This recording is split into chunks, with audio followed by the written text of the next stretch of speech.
And welcome to Frankfurt, my least favourite German city. The Dubai of Germany. Soulless, dedicated to money, pretty characterless, boring. Even the old town is boring. Because it is basically designed to be a tourist trap to lure you in and make you eat pig and potato. I just got to do my coat up.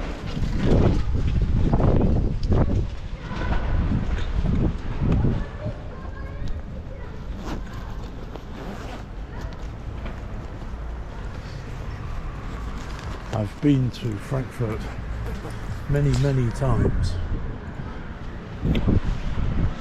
I used to come here every year in freezing cold February or March to do the Musik Messe, which was a big trade fair that was held in the big exhibition centre here. And in its heyday it was huge and utterly glorious.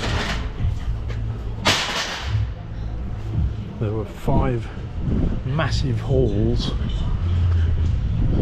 one for guitars and basses, one for drums and percussion, one for keyboards, synths, etc.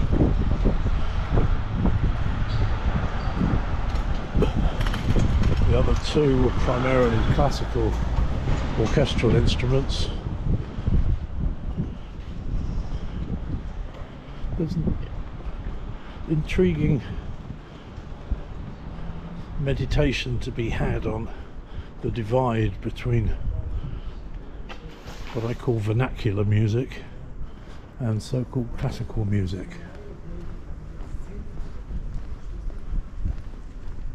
The lines have blurred over the years,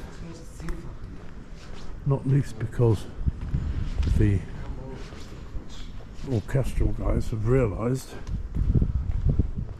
that there's much more money to be made in vernacular music, and have gone from a position of initially holding their noses while they played what they call monkey music to actively engaging in it. And there are many great tales about the friction between pop musicians and orchestral musicians, one of my favourites of which stems from the orchestral musicians' slave relationship with the conductor, and the fact that the tempos in orchestral music tend to be quite fluid. They will speed up and slow down quite drastically within a single bar sometimes. And unlike most pop musicians who listen to the drums to get the beat, get the timing, the orchestral musicians follow the conductor's baton to the point of actually being able to exclude from their consciousness what they're hearing and simply play what the stick, in the timing that the stick tells them to play. And legendary pop drummer Clem Catini, who started his career in the 60s and is still doing sessions today, once asked an engineer on a session, "Can I have the strings a bit sooner in my cans, please?"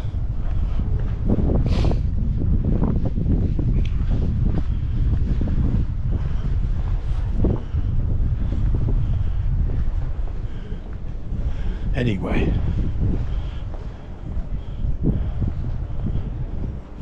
there was in London back in the 70s, 80s, 90s, into the 2000s, a legendary violinist called Gavyn Wright, who was a first-class orchestral stroke classical violinist, but became extremely popular with pop musicians because he understood these notions of where the groove is and playing in time with the drums. And he formed a string section called the London Strings, who got booked for all the pop sessions. If you listen to pretty much any record made in the 70s, 80s and 90s that has strings on, it's probably Gavyn's crew.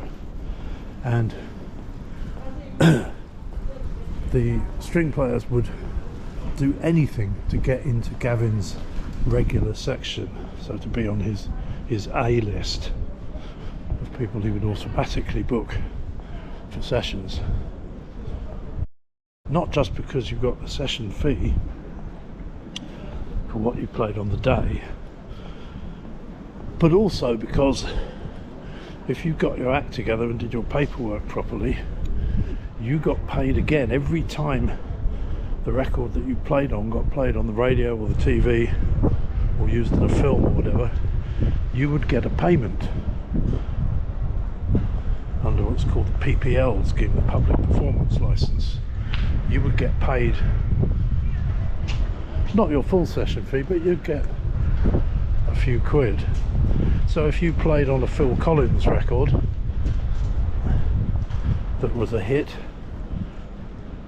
the radio play alone would account for several times, tens if not hundreds of times your original session fee over the years of being played on the radio.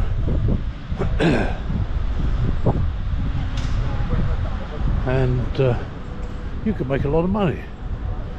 So getting into Gavyn's section was a massive bonus if you were a string player, because orchestral sessions didn't pay particularly well, orchestral concerts didn't pay particularly well.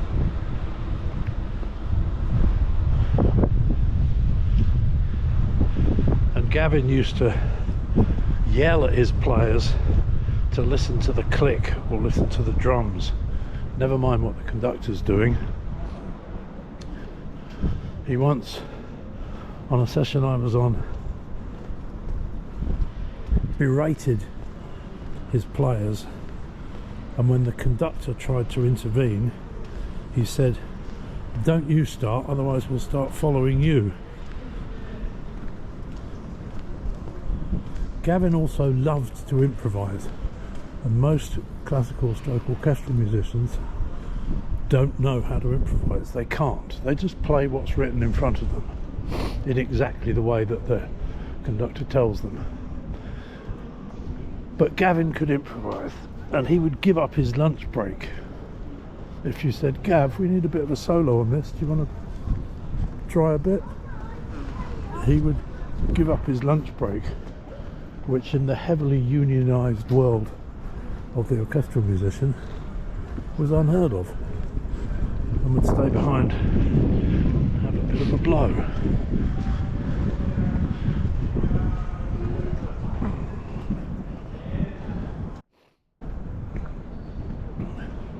Oh look, Kulcha.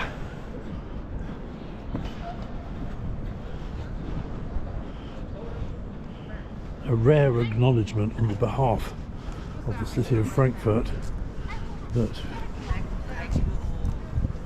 there are things other than money in life. That's quite impressive, isn't it? Looks like a scene from Elden Ring.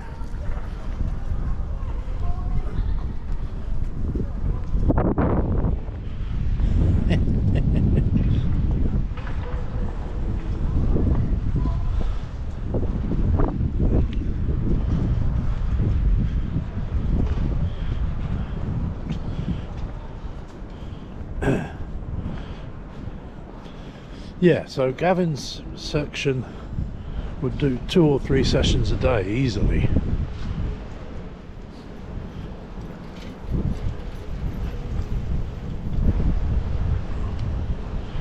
And it was a very, very good source of income if you got yourself onto Gavyn's books. He eventually had to stop working because he had worked so much. He was suffering from, I don't really know the details, and there's anybody that knows, I'm sure, will correct me if I'm wrong. I think he suffered a kind of nervous exhaustion and was told by his doctors to stop working. So he had an old wooden sailing boat that he kept on Buckler's Hard in the Solent, and he basically went down there and spent his time fiddling with his boat, which is a fine thing to do if you have the time and the money to maintain an old wooden boat, and they are money pits.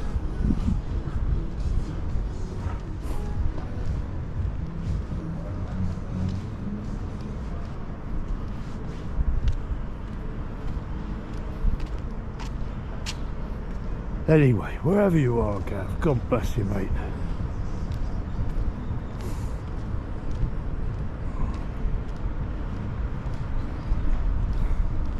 So, German Sunday morning.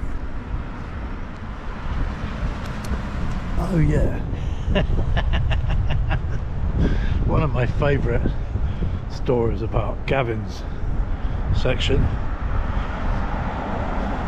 My German artist friend Marius Westernhagen, with whom I spent 25 years, guitarist, occasional co-producer, chief cook and bottle washer, we used to book Gavyn's section for all our string work,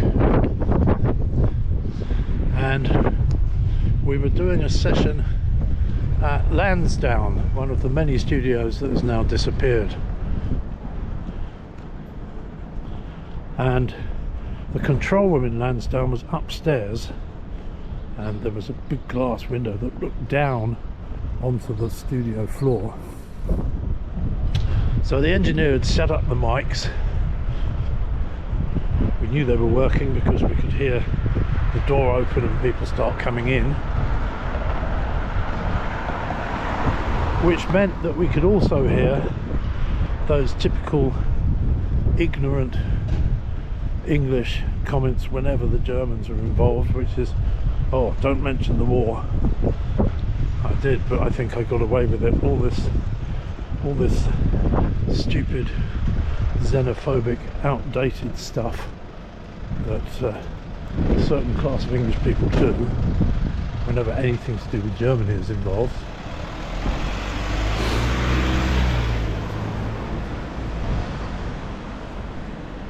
And Marius just sat there listening to it all, didn't say anything.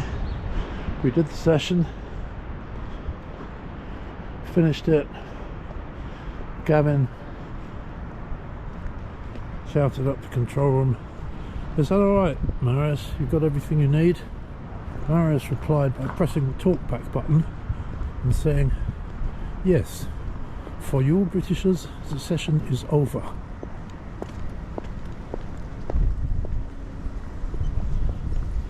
Many red faces amongst the gentlemen of the orchestra and the ladies of the orchestra. Actually, they were a diversity, equal opportunities section for sure.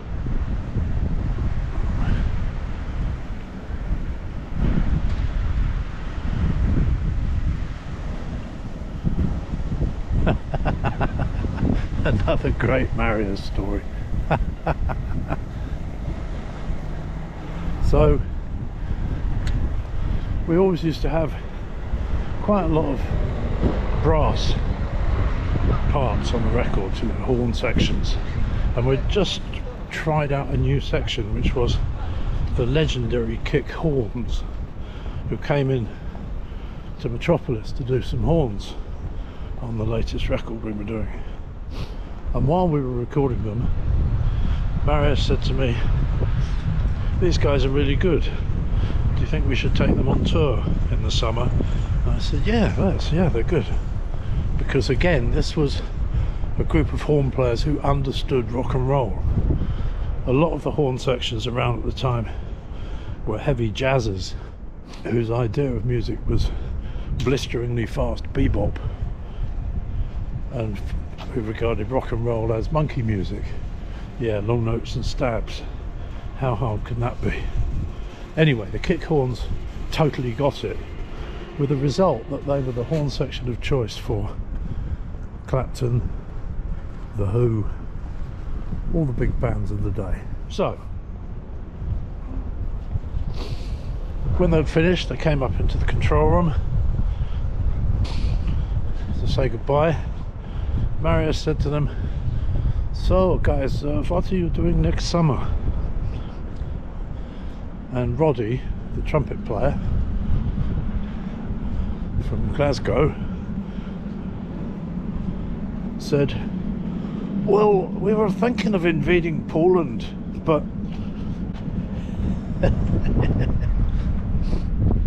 And we did indeed take them on tour, and they were brilliant.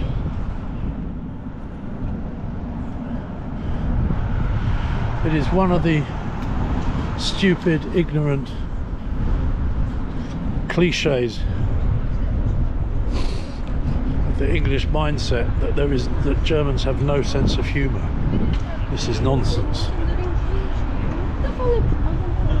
They do. They really like slapstick humour. They like physical humour, and slapstick is a big thing for them.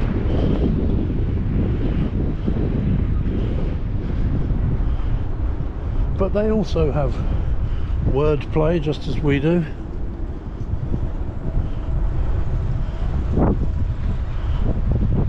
They don't quite have our sense of irony, and they don't quite have our dark humour, but they do have a sense of humour.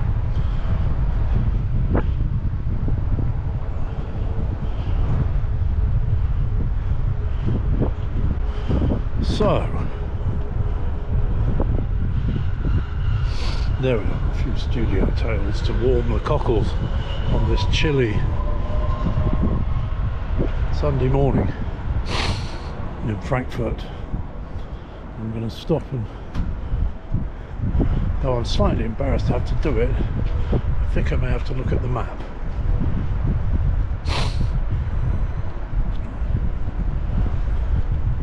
Or not. I think where I'm headed to is straight ahead, I think.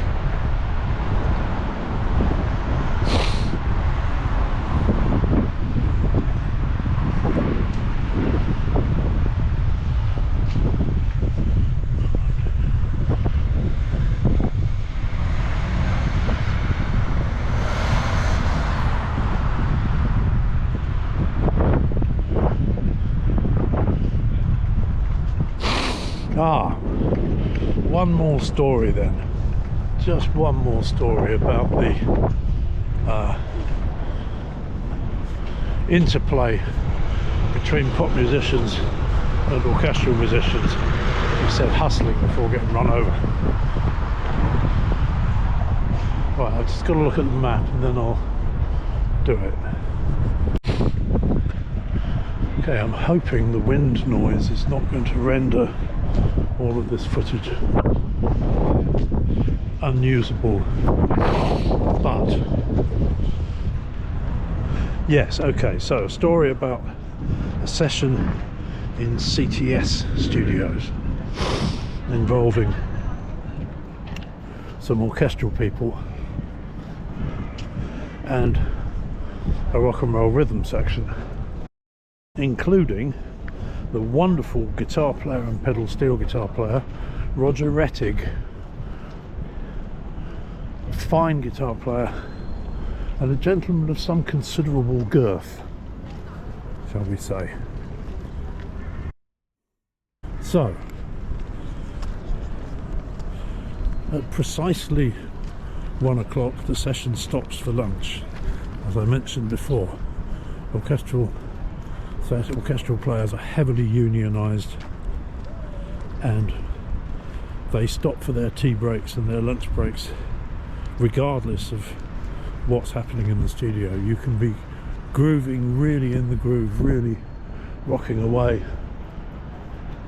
and where the rock and rollers will carry on until the natural break presents itself, the orchestral players will simply put down their instruments and go to lunch. So at precisely 1 o'clock, the lead violinist, and in the world of string players, the lead violin is the kind of shop steward, foreman, four-person general, big cheese. So the lead violinist put his fiddle down on his chair and led his troops off to the canteen. Roger, who lived just down the road from the studio, this was CTS in Wembley, dashed home, fetched an old, cheap and basically pretty manky fiddle out of his instrument room, came back to the studio, very, very carefully replaced the first violinist's priceless instrument into its case and put his own old fiddle on the chair,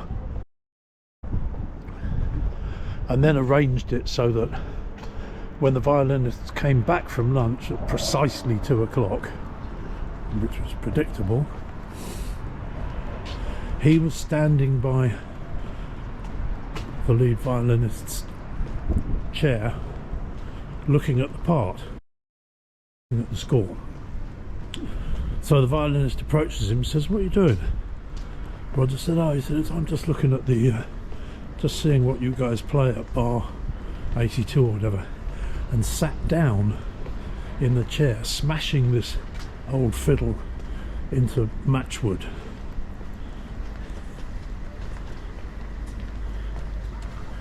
Cue shock horror from lead violinist.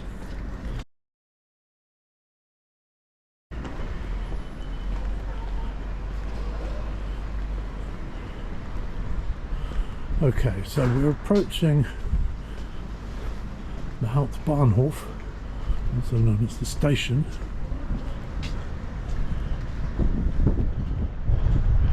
This is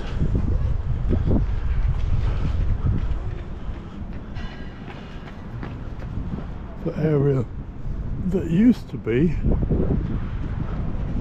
a kind of red light district with all the sex shops and walk-in brothels in it. And when I used to come here to do the Musik Messe, this street was known as the music business with its dick out. Because all the people who worked for the instrument manufacturers and worked in the office or in the factory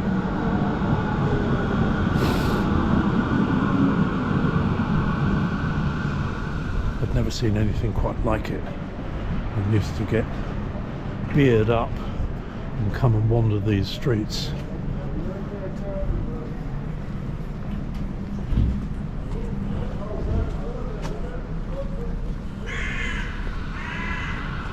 But it seems to have cleaned up a bit. The obvious question you're going to ask me is, how come I wandered these streets and knew what it was? Well, you couldn't really avoid it, to be honest. If you came out for a drink with the company you were working for, it would inevitably end up with an expedition to the Kaiserstrasse.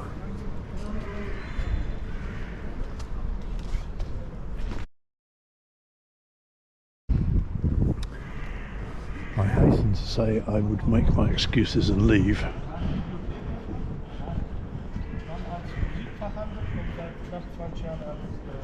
Not being inclined to enjoy the services of the ladies of the night.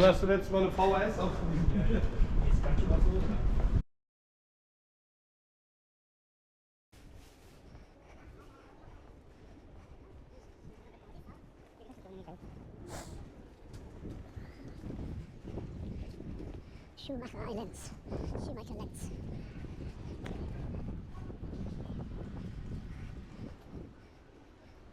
Meisterbetrieb. Master of work. Very old-fashioned shoemaker's business. Fine boots for gentlemen, I'll be bound.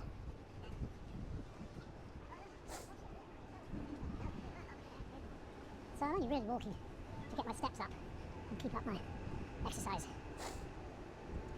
We're heading to the venue at 12:30, where the Echoes guys will see what equipment, if any, has been provided. I've brought my little Kemper player, so I can do the gig no matter what, but I'm unlikely to perform solo, and if they don't have their gear, they'll simply refuse to play, not unreasonably, it has to be said. But I'm not counting on there being the Kemper for me. I have no faith in the organisational abilities of these people whatsoever. I hope they prove me wrong, but it's hard to tell. The Latin Palace. That's the kind of place that on a Saturday night during the Musik Messe would be rammed with drunken English people. And there is no one quite so brutal and animalistic, and indeed I would say atavistic, as the English drunk, sadly. Of course other nations get drunk, but they don't descend into that blind pig ignorance that seems the unique preserve of the English drunk. There we go, the inevitable Irish pub. So we've seen Irish pubs in Australia, Prague. You can buy an Irish pub kit. If you're a brewery and you decide to make one of your bars an Irish pub, you can get the full kit. This again on a Saturday night would be utter chaos.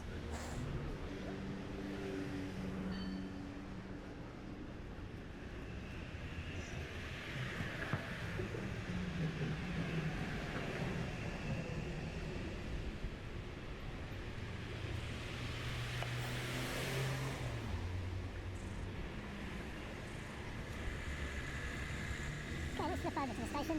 I could die here if I'm not very alert. So I will remain very alert. That tram's going the other way. Okay, there's not no one following behind there, we're all good. We've got a green light here. We'll go for this. No, we won't. There we go, that'll do.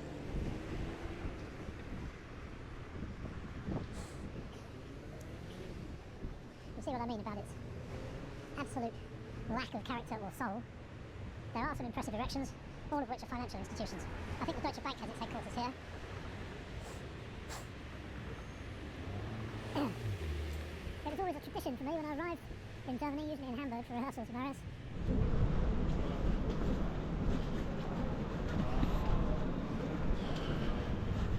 Yeah, sorry Frankfurt, the city. So, the city, otherwise totally devoid of soul, humour,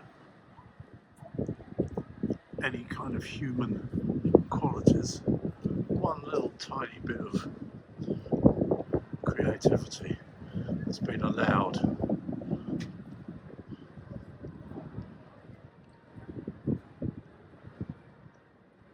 I quite like that.